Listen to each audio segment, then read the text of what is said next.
we are considering the subject of time and the whole concept of the future.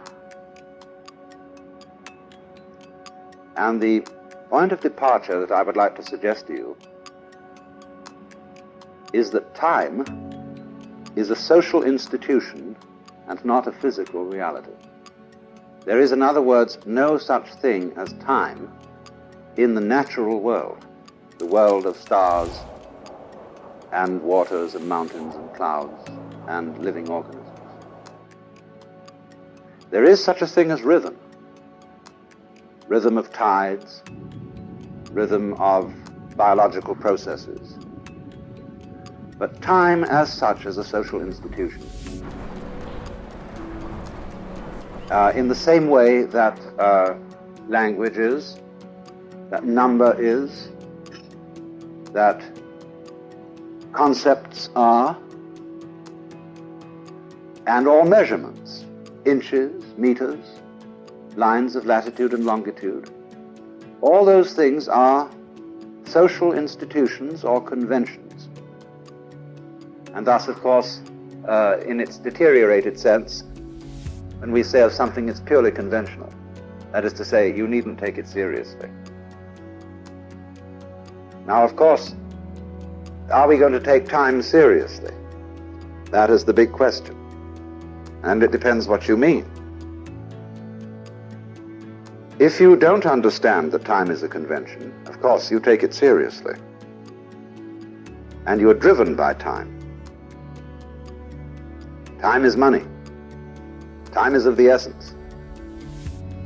And we do, don't we, live in a culture, or a complex of cultures in the Western world where we are literally driven by time.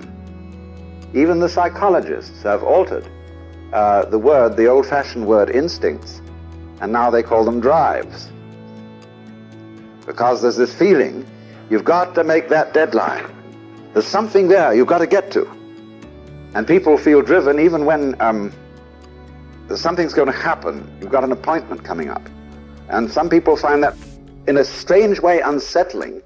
They're so either eager to make this thing or so anxious about it that in between time they can't do anything else. They're incapacitated until it happens, until the blessed event or whatever it is occurs.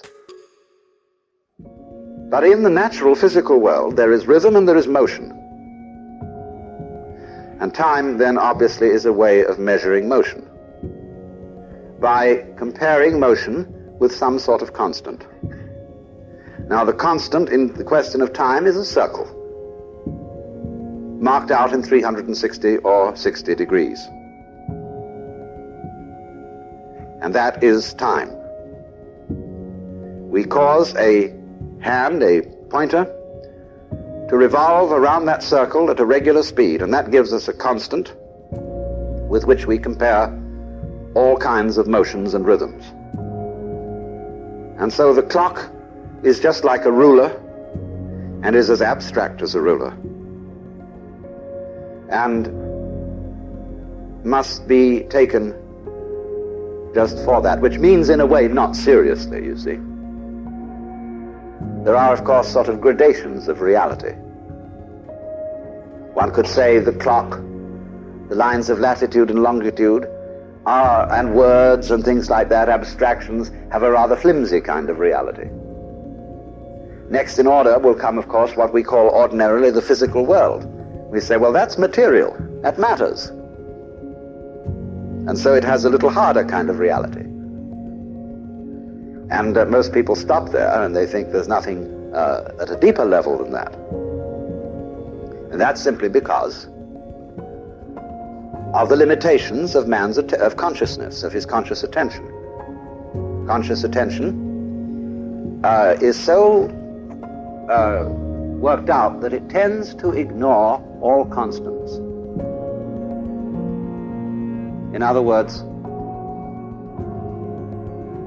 when you move from the Middle West and come and live in California, at first when you get here you think, oh, this is a fantastic place, see? It is so beautiful and so lush and so on. And you stay here after a while, and in a few years you start taking the place for granted, because it's a constant stimulation of consciousness. and so it becomes unconscious. There is what you might call a continuum, a something or other, in which all physical phenomena exist. And you ignore it unless in some way or other you can make it hum. And so various practices like performing yoga exercises or Zen meditations or certain kinds of chemicals can cause your entire sensorium to hum. And this draws your attention to the ground, the background of everything that you're perceiving, which you ordinarily ignore. The continuum in which everything occurs is, of course, basically what you are. Only because we get absorbed in details, we forget all about it. Deep down, far, far within yourself, you know very well indeed that you are that. And that what we call consciousness and unconsciousness, coming and going, life and death, are changing modalities within this whatever it is we are. And your identities come and go, your forms, your bodies, your this, your that, it's all oscillating like everything oscillates. It wouldn't hum if it didn't. And so though we are, each one of us, all this cosmos and all this universe, its ground, we don't know it. Because we can't make it an item of knowledge, a particular. And we think the only kind of knowledge there is knowledge of particulars. A logical positivist will argue this to the death. But you know, these things aren't redundant. While it's as perfectly true that a statement about the ground of being is, from the standpoint of formal logic, quite meaningless, it makes an enormous difference to the way a person actually feels and behaves, whether he's aware of the ground of being or not. The ground of being isn't a logical proposition. It enters into human life as an extremely vivid experience. And the difference between a person who sees that and a person who doesn't is quite startling. So within this enormous so-called void, call it void not because it's nothing in the literal sense, but because you can't pin it down, but you can experience it. And when you do experience it, you wonder why the devil you didn't see it all along, because it was so obvious. Nothing is more obvious than this. So within that void, you see, we set up these two great circles, the time circle and the space circle. And we notch them all the way around, and we use these concepts, which are really in our heads, as constants by which we regulate all sorts of events. Now then, when you lose sight of the conventionality of these things, because you are absorbed in details and have become unconscious of the totality, you begin to invest emotions in them. You may, for example, go to a game of some kind, football, basketball, or chess, and you watch the game. And you know it's only a game. At least that was what you understood when you went in. But as it progresses and you become more absorbed in the back and forth of the game, your emotions begin to be affected. And you start cheering for one side, or want to take the part of the underdog, or something of this kind. And that's what happened to us when we were born. We got into a gaming room. And it was only a game, but we begin to take it all terribly seriously. And each one of us is given a part in the game. And people tell us who we are, from babyhood up.